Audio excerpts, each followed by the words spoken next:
Hello indie gamers, I hope you're all having a lovely Halloween season, and while it's hard to believe this year's coming to a close so soon, we still have quite a few upcoming indie games we are excited for before it's all said and done. This week we're covering some of the most anticipated indie game releases for the week of October 16th through the 22nd of 2023. Before we get into this week's great indies, we'd like to take a moment to thank our wonderful indie game sponsor for this episode, Omega Entertainment. Releasing next month is brand new 16-bit throwback turn-based RPG, Tower Song. In this epic adventure, you'll unravel the mysteries of a sacred tower while taking control of an unlikely group of heroes who are tasked with saving a war-torn nation that a goddess plans to destroy. There are 4 selectable characters, including a witch, street fighter, no, not Blanca or someone like that, berserker, or a technomancer. Each character will have unique sets of abilities, just as you would expect, so get to taking down baddies throughout various biomes and towers.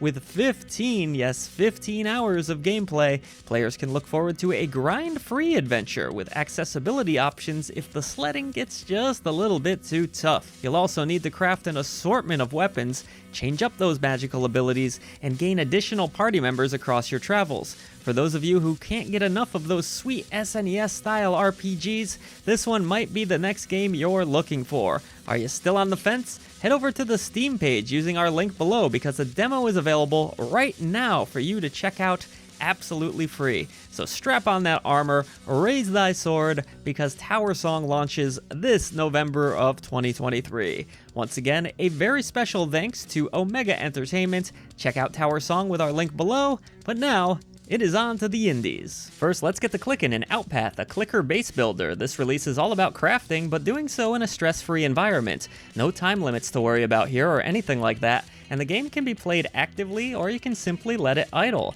The graphics certainly remind me a bit of Minecraft, and the whole concept seems pretty relaxing. Plus, I really like islands, even though I don't think I've ever been on an island, only in my dreams and through the power of the internet. But alas, while this isn't my usual genre of choice, I am well aware many of you out there enjoy these games, thus, here it is on the list.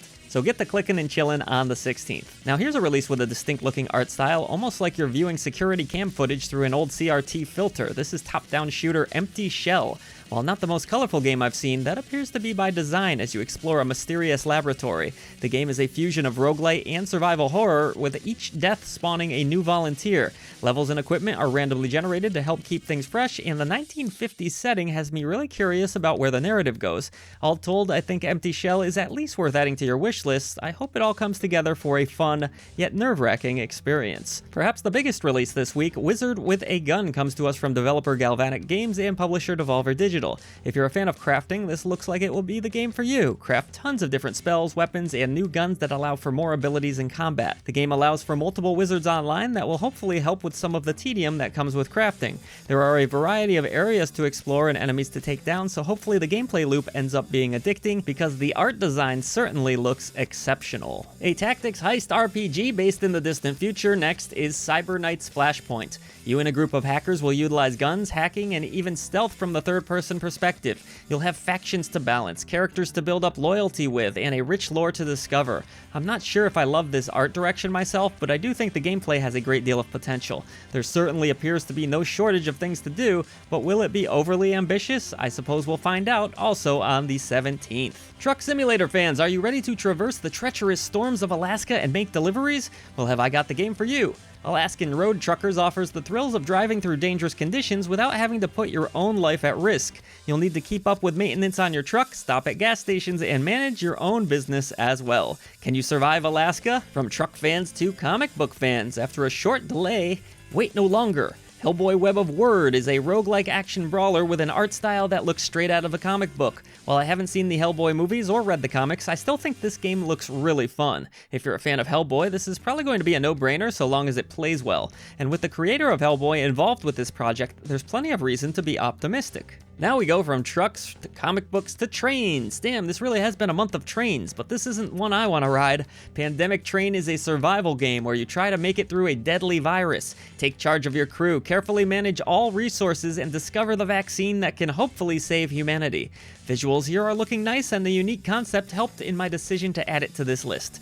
Will you be riding? Entering early access is the action-packed shooter RPG Dreadhunter, and I love the look of it. Combat is seemingly fast and fluid thus far, and I love these style of games where you can just blow up everything in your path. Story campaign levels are randomly generated, and of course there's plenty of loot to be collected, with guns and armor to be found as well. While it is only early access, I'm still looking forward to checking this out. What can I say, I'm a sucker for mechs. We have a yearly tradition around these parts where we play the latest Jackbox with our community with every new release, and Party Pack 10 will be no exception. I just friggin' love this series, and even more exciting, TKO 2 is going to be in this one. The original TKO was by far my favorite Jackbox game to play, so I'm beyond excited for that. This edition will also bring with it Fixie Text, Time Jinx, and Dodo Re Mi. If you haven't played any of the Jackbox games, you are truly missing out. And cheap plug, it's an awesome reason to join the I Dream of Indie Games Patreon for Discord access because we play with the community often. Did you think we were all done with trains and murder? Ha, think again.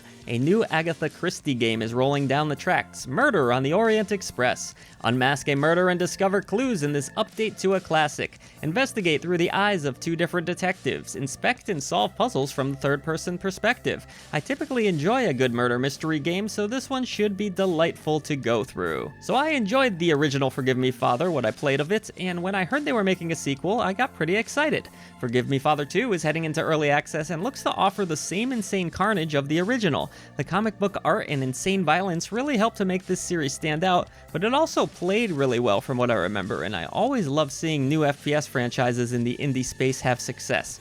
If you're a fan of Lovecraftian art and intense FPS action, definitely look into this series. Really good stuff. Should be a cool sequel. We had a truck simulator game earlier, so why not AirportSim? I usually try to avoid airports myself, but to each their own.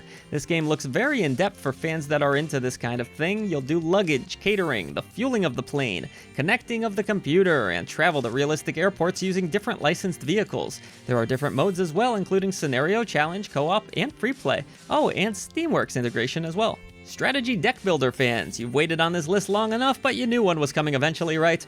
Hexarchy offers all the deck building you could ask for with plenty of strategy over a hex-based board. Sure, it might not be the most original of releases at this point, but that doesn't mean it can't potentially offer up some fun.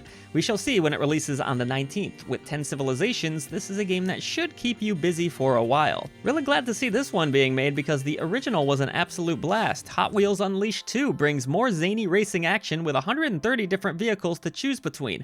Build tracks and play on or offline as your vehicle of choice. From monster trucks to ATVs, players will have plenty of options, and with 5 different locations to drift through, this one looks like it could finish in first place, especially with the revamped campaign mode. The tables have turned in Slay the Princess. No more rescuing her. This time you want to kill her before she kills you. In fact, it's not just you that you need to worry about, it's the entire world. This princess is seriously hardcore. The game features full voice acting, amazing looking art, and a branching narrative that will pull you into all kinds of crazy directions. Apparently, it's also a bad idea to romance the princess, so don't get any of those ideas in your head. Slay the Princess launches on the 20th. Here, kitty kitty, a new life sim RPG awaits, and it's all about freaking cats. Cattails' Wildwood story has you exploring, hunting prey, and protecting your shelter through the eyes of a cat.